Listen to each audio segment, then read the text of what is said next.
nous vous présente information comment faire des tâches planifiées liées au projet. On va créer des tâches en lien avec le projet réalisé précédemment. Pour cela, cliquez sur le menu Nouvelle tâche, puis remplissez soigneusement les informations suivantes. Référence de la tâche. La possibilité de lier la tâche à un projet existant ou à une tâche parente, pour assurer une bonne hiérarchie et une meilleure organisation du travail. Le titre de la tâche. Le type de tâche et son état actuel, qui peut être à faire, en cours ou terminé. L'affectation de la tâche à un ou plusieurs utilisateurs. Les dates de début et de fin prévues. La charge de travail prévue et l'avancement réel déclaré. La priorité de la tâche, qui peut être basse, normale, haute ou urgente. Une description, le budget alloué à la tâche. Et enfin, l'entreprise ou de l'équipe chargée de sa réalisation, la tâche a été bien créée. On peut consulter les contacts liés à la tâche et en ajouter d'autres si nécessaire. Pour cela, il suffit de sélectionner un tiers et un utilisateur, puis de définir le rôle du contact avant de cliquer sur Ajouter. Le contact sera alors bien enregistré. Il est possible de le désactiver ce contact dans cette tâche avec une seule clic pour le supprimer. Ensuite, dans le module de temps consommé, il est possible d'ajouter et de définir la date et l'heure de chaque activité sélectionnée par l'utilisateur.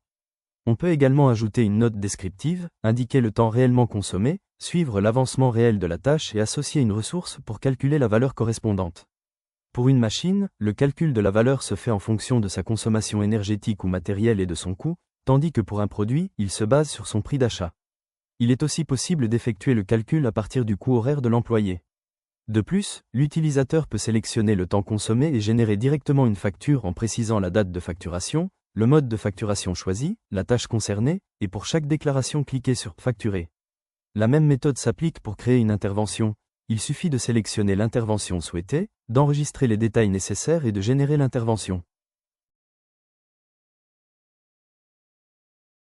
Le système offre la possibilité non seulement d'ajouter des notes pour chaque activité ou tâche, mais également de joindre des fichiers et des documents pertinents, ce qui permet de centraliser toutes les informations et de faciliter le suivi et la consultation ultérieure, et depuis la liste des tâches on peut consulter toutes les tâches et calculer automatiquement différentes variables en fonction du temps consommé. Il permet de déterminer le coût réel des tâches en prenant en compte le temps passé par les employés, la consommation et le coût des machines, ainsi que le prix d'achat des produits utilisés. Est possible de sélectionner les tâches et supprimer, est possible d'ajouter d'autres et export en Excel et PDF, est possible de filtrer les tâches par catégorie et tag de projet, par projet avec cet utilisateur et par tâche assignée à cet utilisateur et par projet. Et le système afficher la comparaison de temps consommé et la charge de travail prévue. Notre système permet d'ajouter des tâches parentes, sert à regrouper plusieurs sous-tâches liées à une même activité principale. Cela permet de mieux structurer un projet et de suivre l'avancement global, comme cet exemple de faire un tâche parente étude et conception de projet numéro 3 et tâche 4 élaboration des plans architecture, et voilà un exemple plusieurs tâches parentes liées au même projet tâche numéro 116 avec ses contacts et la tâche numéro 119 liée au même projet. Les étapes de la tâche est non commencée, à faire, en cours, terminé, en retard, abandonné. La vue Kanban permet de visualiser toutes les tâches selon leur état. Il suffit simplement de glisser une tâche pour modifier son état. Par exemple, si la tâche numéro 163 est actuellement en cours, vous pouvez la faire passer à l'état terminé en un simple clic. Une fois l'action effectuée, l'état de la tâche est bien mis à jour. Donc l'état de tâche a été bien changé vers état terminé et maintenant, nous allons retourner la tâche vers l'état en cours et voilà la tâche bien changée.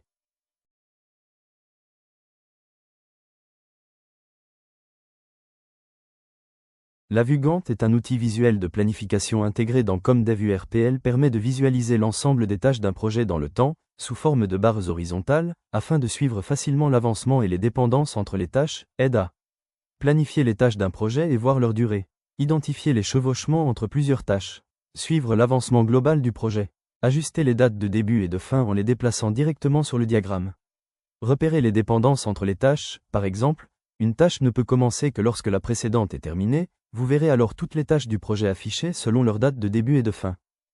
Dans la vue Gantt il peut de paramétrage des profils et des permissions, gestion des accès, état. Priorité, avancement réel déclaré. Date début, échéance, liée à la tâche, type de relation. Fin vers début, la tâche B ne peut commencer que lorsque la tâche a été terminée. Début vers début, la tâche B ne peut commencer que lorsque la tâche A commence. Fin vers fin, la tâche B ne peut se terminer que lorsque la tâche A se termine. Nombre jours de retard, définir un couleur des tâches. Il est également possible d'ajouter un rappel ou une notification automatique en remplissant simplement les informations suivantes. Type, sélectionnez le type d'événement, par exemple, tâche à faire. Libellé, indiquez le titre ou l'objet de la tâche ou du rappel, par exemple formation sur le module projet. Date, définir la date et l'heure de début et de fin de l'événement. Événement assigné à, choisir là où les personnes concernées. L'option « Occuper » permet d'éviter la double planification. Lieu, préciser le lieu de la réunion ou de l'intervention, facultatif. État, pourcentage, définir l'état d'avancement de la tâche. Projet, opportunité, associer l'événement au projet correspondant. Tâche, lier l'événement à une tâche existante si nécessaire. Description, ajouter les détails ou les objectifs de l'événement. Enfin, dans la section notification de rappel, définir le délai du rappel en minutes ou en heures, et choisir le mode de notification souhaité, sur votre ordinateur, pop-up, ou par email, on peut consulter liste des événements par mois, jour, semaine, par utilisateur et par liste. Consultez les statistiques sur les tâches des projets ou des opportunités par année, ainsi que les activités d'aujourd'hui et d'hier. Il est également possible de modifier, d'ajouter ou de supprimer les types de tâches. N'hésitez pas à nous contacter pour vos questions ou vos demandes de renseignements.